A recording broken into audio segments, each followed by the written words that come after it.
Written on the pages of the great book of nature lies a truth so profound that it has beckoned men and women throughout the ages to seek its wisdom. We will continue this quest and study many stories of humanity as we search for this light.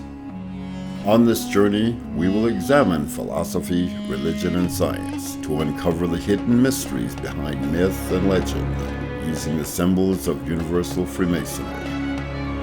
Welcome to Legends of the Craft.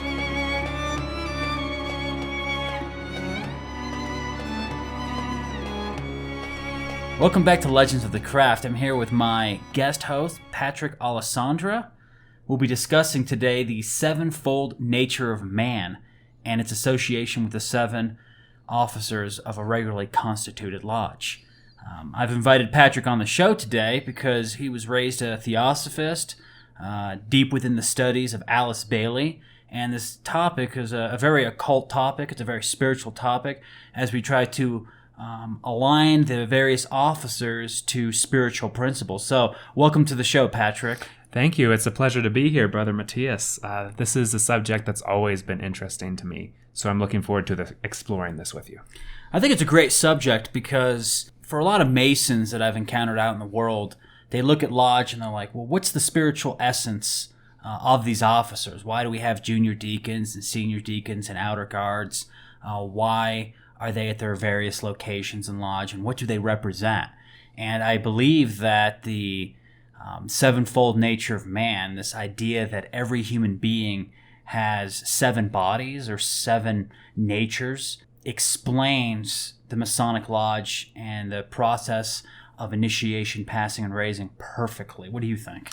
I really like this concept because, as you've said, the idea of the Masonic Lodge as a human being is a great way to give sort of meaning or access the meaning that is present in these officers.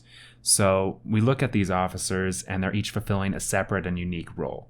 And it seems to me very easy to compare that to the role of the parts of ourselves and to link that to the theosophical concept of what the parts of ourselves are. That's a great point, Brother Patrick.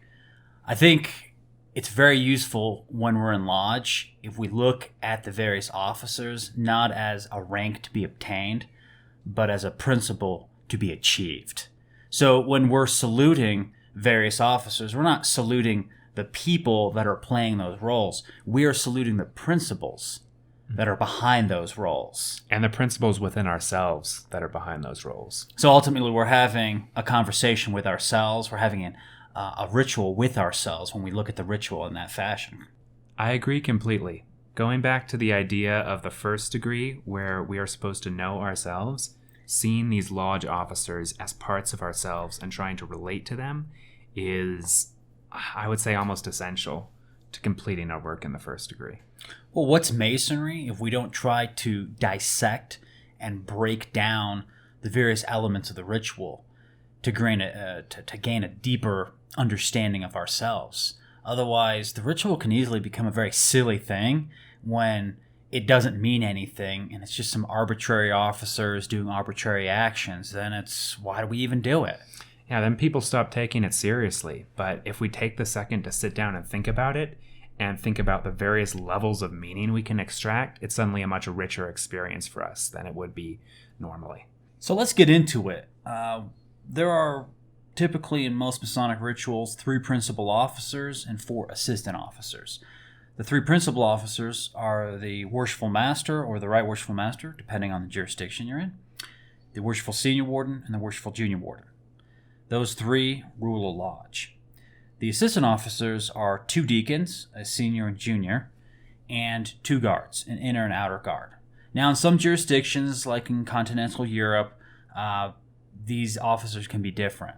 But rituals that derive from England, from the Grand Lodge of England, typically have these 7 officers, and you need all 7 officers in order to conduct an initiation, a passing, and a raising.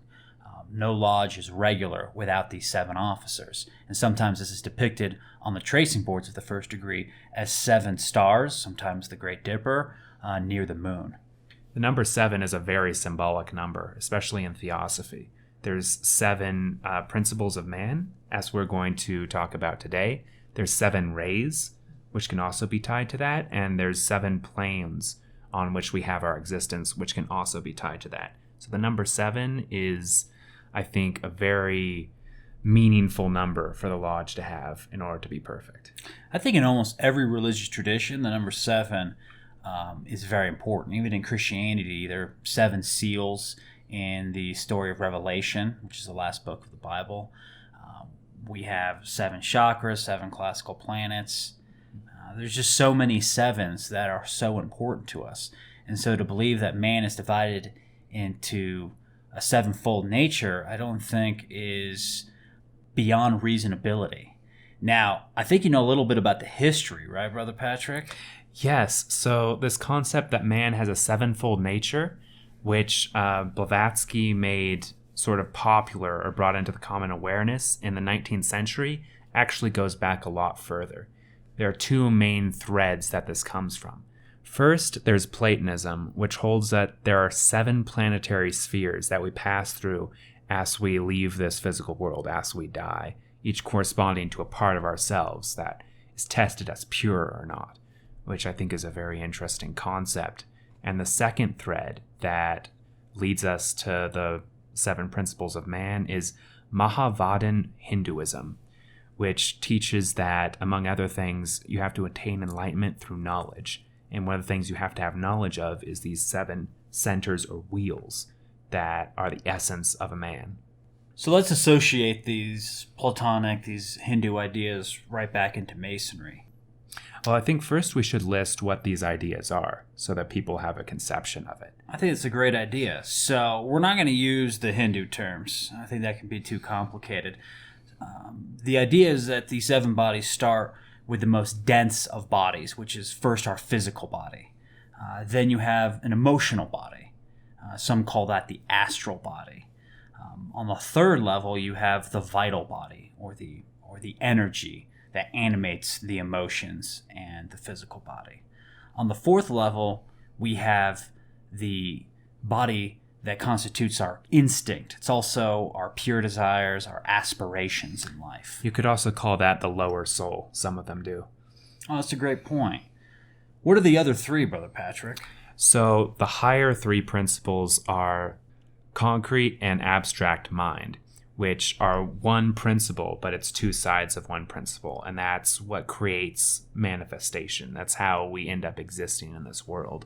Then above that, we have the spiritual body, sometimes called the intuitive body, which is sort of more nebulous, but closer to the absolute truth. And then the highest principle, the deepest part of ourselves, is a spark of pure consciousness, which some call the real soul. So let's start back at the bottom. Let's start with the physical body. And the interpretation we're about to give here is our interpretation. I think many people would agree with us, but there's certainly other ways of looking at the 7 bodies and the 7 officers of the Lodge. This is by no means a doctrine or a dogma that is professed in our organization or other organizations that kind of follow the same line of thought. So the physical body, which is the body you can feel, it's what you recognize as yourself when you look in a mirror. This body, I think, is related to the outer guard. And I believe that for several reasons. The outer guard is outside the door of the Lodge. The outer guard holds the Lodge. It's what protects the Lodge. And you can look at the Lodge as a body. So it's the outer representation of this body. It's what you can see. It's what you can touch. I really like that. And as the outer guard, the body allows sensations and ideas to penetrate to the inner bodies. It's with our physical senses that we interact with this world. So just like visitors need to confront the outer guard before entering the Lodge, outside influences need to confront our physical body before entering into ourselves. And very similar to cellular biology, a cell has an outer membrane. And its only job is to let things into the cell, things that are good for it, not bad for it. So I think very much when we look at the outer guard as the highest aspiration of a physical body, or the highest kind of degree of development of a physical body, we can see it as being the gateway towards having the perfect body. Watching what we intake in terms of food, alcohol, drugs. The outer guard always has to be present within our lives to make sure that we don't overindulge, that we don't succumb to our passions, that we respect the body as a temple. And so what we put in it is extremely important. And I think what we put in it can either destroy us or it can purify us. The outer guard with the drawn sword should always be there when we're living our lives from morning until dusk, making all those vital decisions, because if our body's off, then our mind's off, and then our spirit's off, our soul's off. I think that allegory gives us a little bit of insight into why the early theosophists were so insistent on vegetarianism, on not drinking, on not doing drugs. Because even though the physical body is the lowest of all the bodies, it is the gateway to the higher bodies. So it's important to be pure. It's not the only thing that matters. Corruption can go from the inner to the outer or the outer to the inner, but it's a necessary guardian. And I think when you look at theosophy, Blavatsky kind of had the idea that it's okay to have meat as long as you're not eating it just because it tastes good and you just need to eat it all the time. You're supposed to eat it sparingly or on necessary occasions or based on diet. I think the later theosophists turned it into sort of a dogma that if you eat any meat, then you're lowering your vibrations. And I tend to agree with Blavatsky that I don't necessarily think vegetarianism is a necessity for all people, but we certainly shouldn't just be eating meat all the time. I mean, it does affect us to a certain degree. They've shown that scientifically. And to a second degree, we need to care about all the animals that we kill on Earth. So I think there has to be some level of consciousness there, but not to the point of extremism. I agree completely, and I think this idea is an excellent segue to our next officer and our next body, the emotional body, because it is those primitive desires for just, I want as much meat as possible, that I think the Theosophists were trying to cramp down on. So why don't you tell us a little bit more about the connection between the inner guard and the emotional body or the astral body? Yeah, so the lodge has two guards, an outer guard and the inner guard. And again, going back to our analogy of the cell, there's an outer membrane and there's an inner membrane. So the inner membrane is what allows things out of the cell. And as we just discussed, the outer membrane is what lets things into the cell. So in the same way, that's how it works in a Masonic Lodge. The inner guard lets people out of lodge and the outer guard lets people into lodge. And I think associating the emotional body or the astral body with the inner guard makes so much sense, because what we let out of ourselves is critical.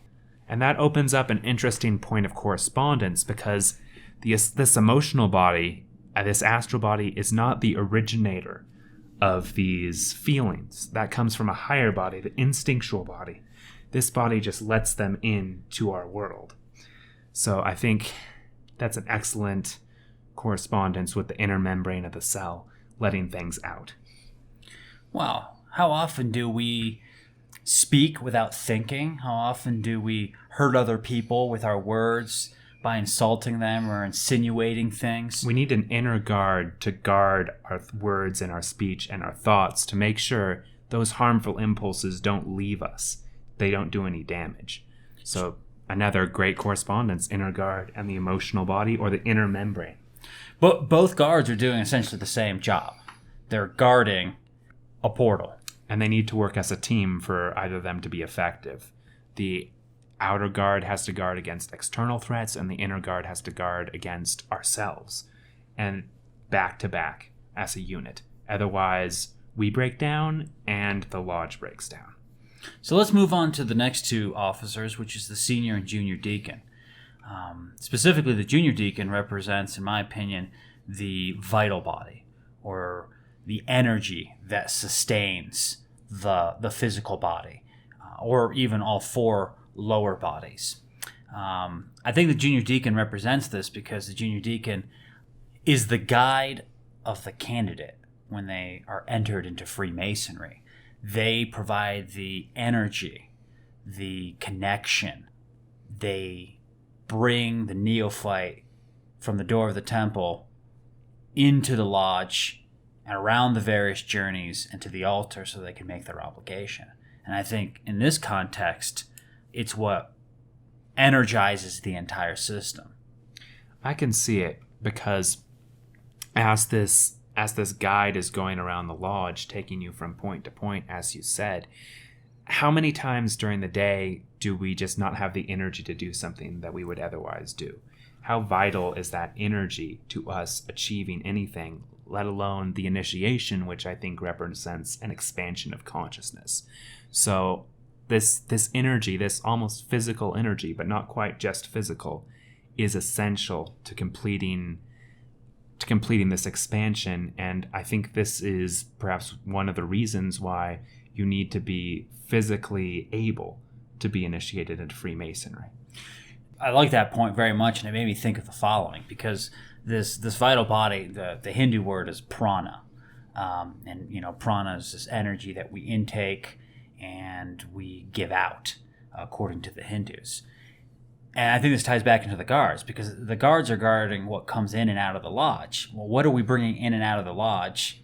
The brethren, but especially the neophytes. A cell, to go back to that analogy, is bringing in raw materials so that it can create energy for the rest of the body. And so this is like building material, right? So the junior deacon is the one conveying this material, the neophyte, the candidate to Freemasonry, which is being brought in to be harnessed to create an energy for the lodge, not only for the candidate themselves, but for all the brethren that are convened in that meeting.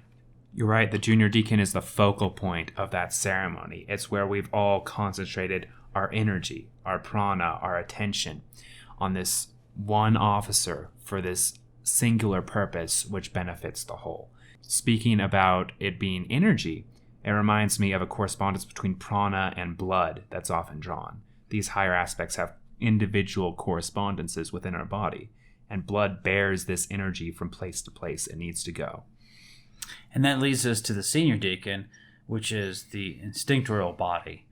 It's the higher desires, the aspirations of a human being. Not quite those aspirations of divinity, but our aspirations in a very mundane and earthly way.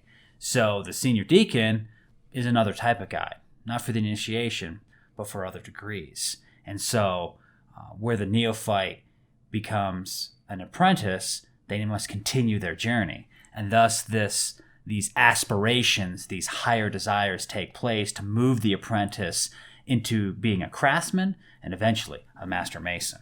So in the ceremony of opening, in every meeting, this is the officer that goes to the center and, with the IPM's help, grabs the fire of the torch, the eternal fire, the fire of knowledge, as I like to think of it, or in this case, I think the fire of idealism from the higher bodies, from that torch, and distributes it to the brethren in 3 key segments. So that's the function of this body, and this officer is to take the highest and make it accessible to the lowest, make the lowest march to the highest. Now, in theosophy, this is a body that is very easily corrupted with base desires and lower instincts, which, if they are allowed out into the world through the emotional body and physical body, can be very destructive. But that's a testament, I think, to the power of this principle and this officer, that it can be so destructive when misused. But that brings back the guards. If they're doing their job, then you don't have to worry about that corruption. It's only when the guards fail that corruption is able to take place in the hearts and minds of men.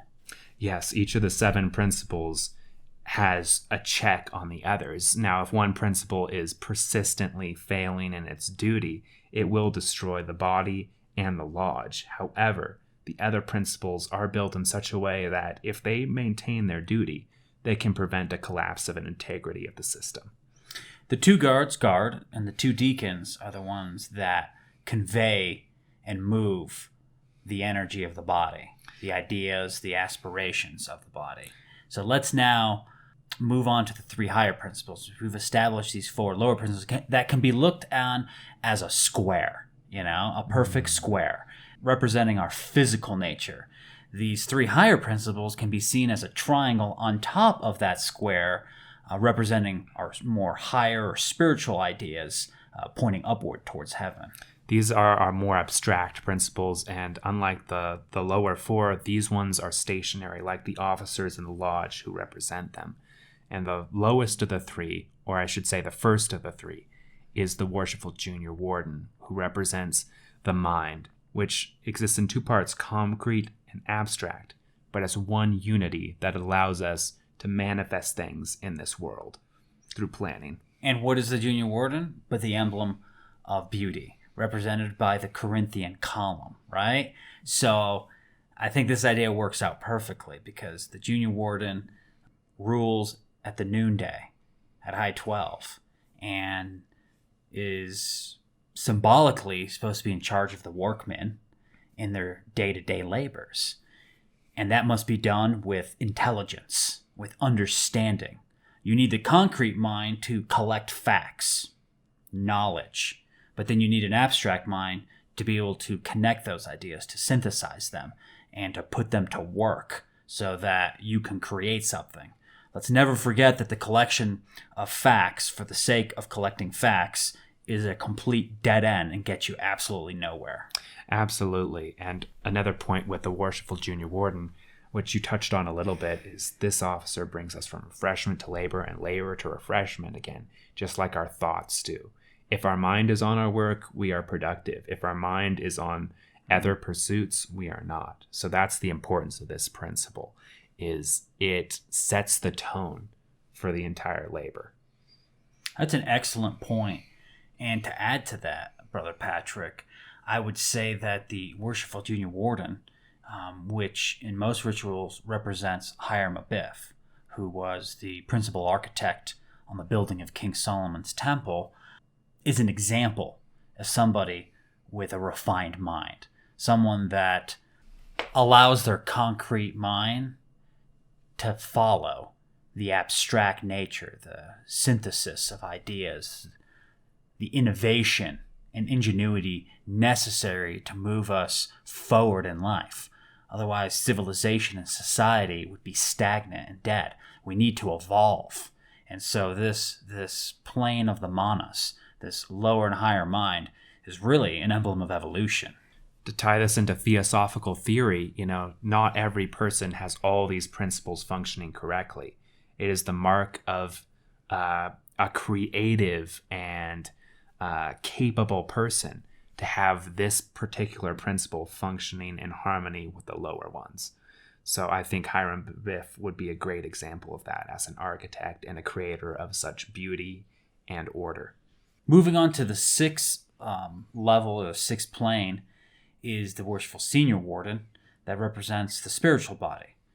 Another name for that could be the intuitive body or the contemplative body. It's the setting sun. And that's a place of darkness. Not a darkness of evil, but a darkness where at night you dream, you pray, you meditate, you contemplate on your day's work. It's where you're self-reflective. This is where things can come to you when you're not on guard.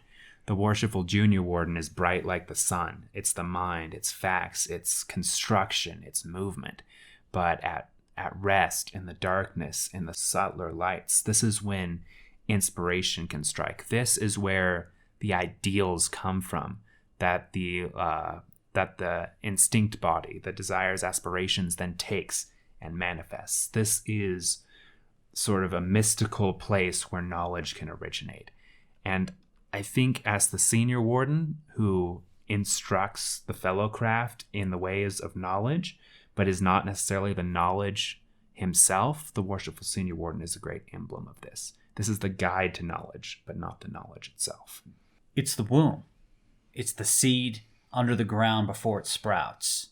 You need darkness in order to reach the light. You got to start from that sort of state of incubation, to put it in kind of more scientific terms.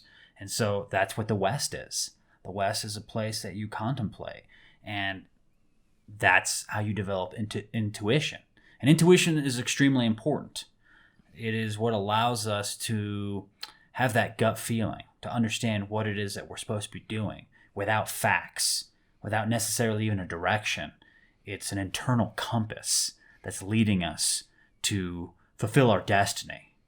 And we need a careful ear to listen for it. This is not a loud aspect of ourselves. If the other bodies are disruptive and inharmonious, then this aspect, the intuition, is drowned.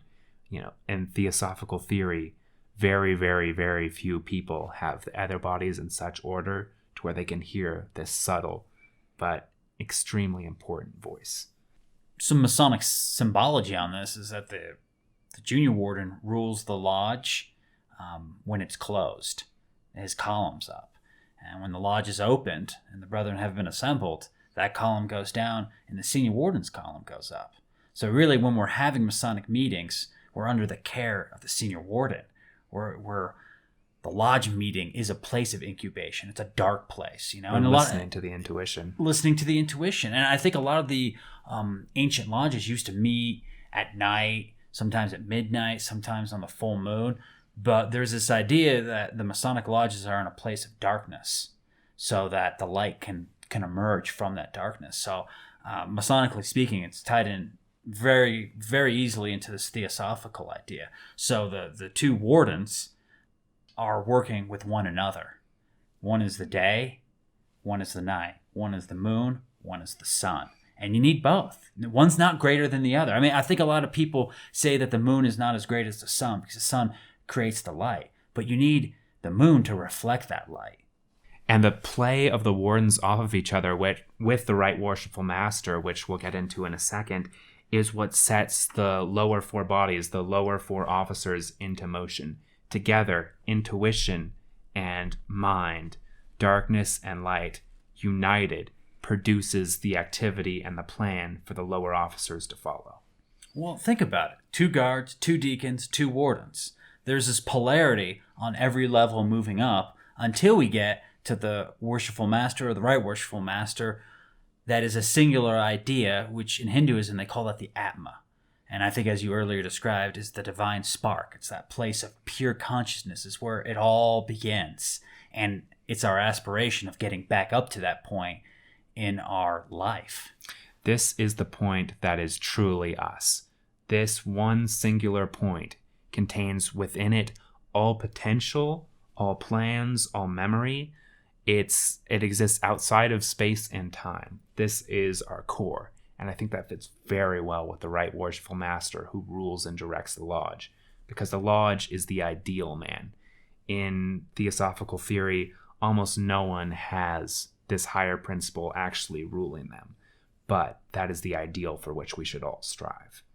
And I think it's very interesting that in Freemasonry, there's this idea that we shouldn't admit anybody that doesn't have the potential, the possibility of becoming a master of a lodge.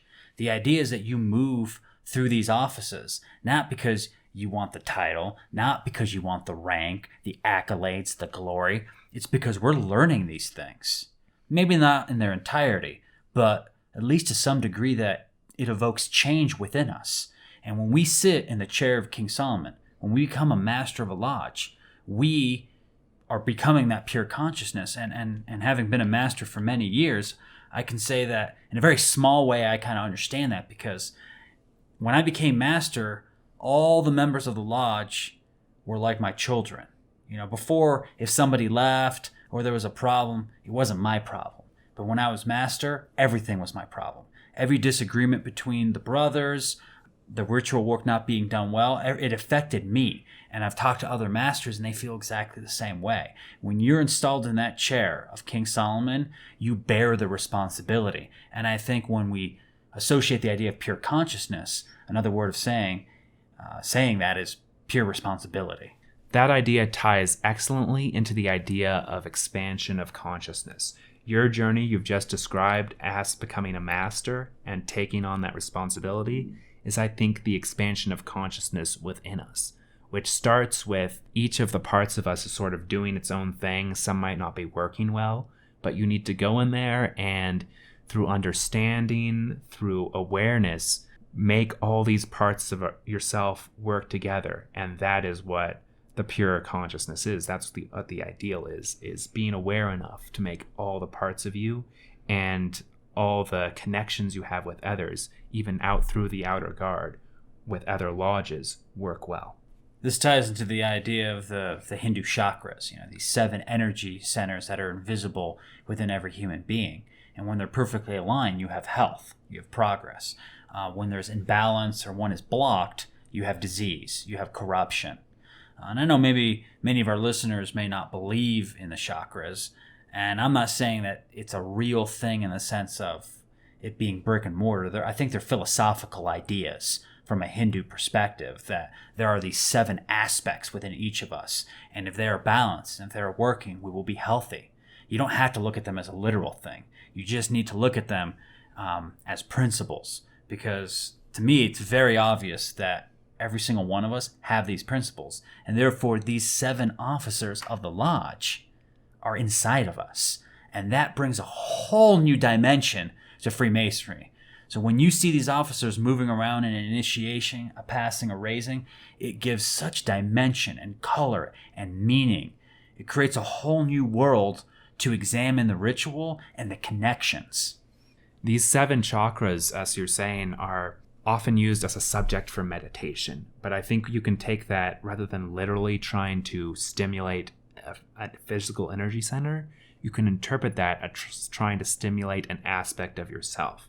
It's like the lodge. Sometimes you might have a brother in a position of officer who maybe they don't know the ritual very well, or their steps are off, or there's some aspect of their performance that needs work. So what the right worshipful master would do is sit with that brother and work with them, just like the consciousness focusing on a particular aspect that is weak to stimulate it into harmony with the other aspects.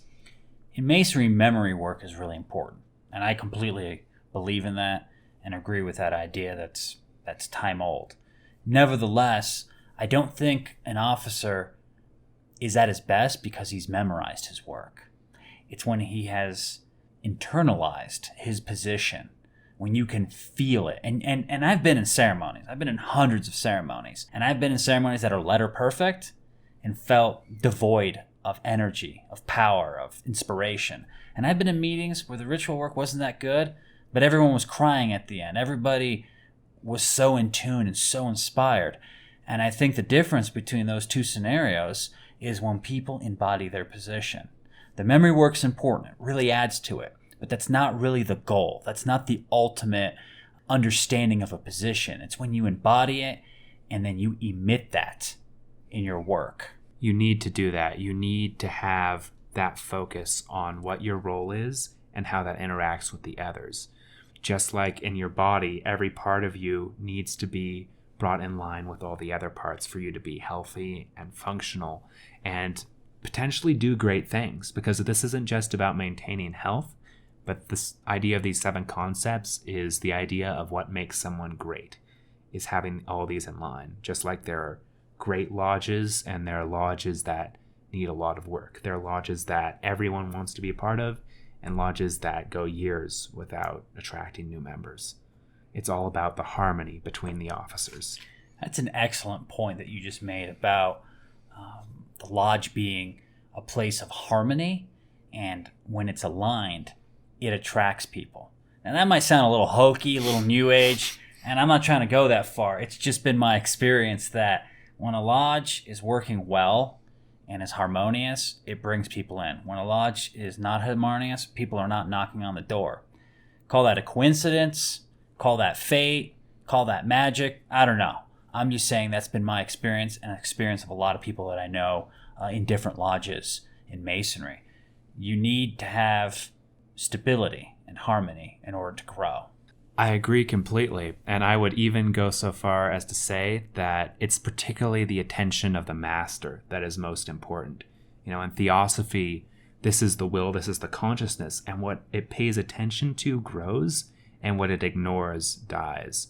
So how involved the master is in the working of the lodges, I think is pivotal. Every officer matters, but the master's attention and time and where they choose to put that time is key to a healthy lodge.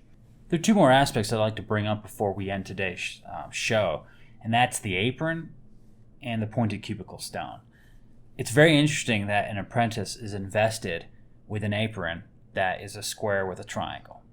It literally depicts the sevenfold nature of man, the 4 and the 3 pointing upwards towards heaven.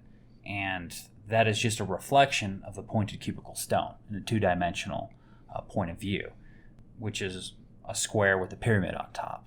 Both are vital parts of Masonry. They're symbols that show us and point us to the highest. It's why on top of every church there's a steeple.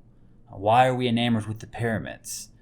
Why is everything that's great kind of have this point? I mean, you look at the Empire State's building. All these things, they're kind of like this archetype of this sort of concrete square or oblong with sort of a pyramid or triangle on top. There's just something that it's inside of our consciousness and it's trying to tell us something. I think it absolutely points to something subconscious within us. Freud thought it was phallic symbolism, but I would disagree with that. I would say that we are pointing towards the highest, both outside of ourselves, literally pointing towards the sky with these monuments, but also into ourselves, into that one singular point that is really us. That one point that has built all this around us, all of our emotions, our mind, our body, for the purpose of, well, who knows what the purpose of life is? That's one of its great mysteries. Well, I think Theosophy would tell us that it's evolution.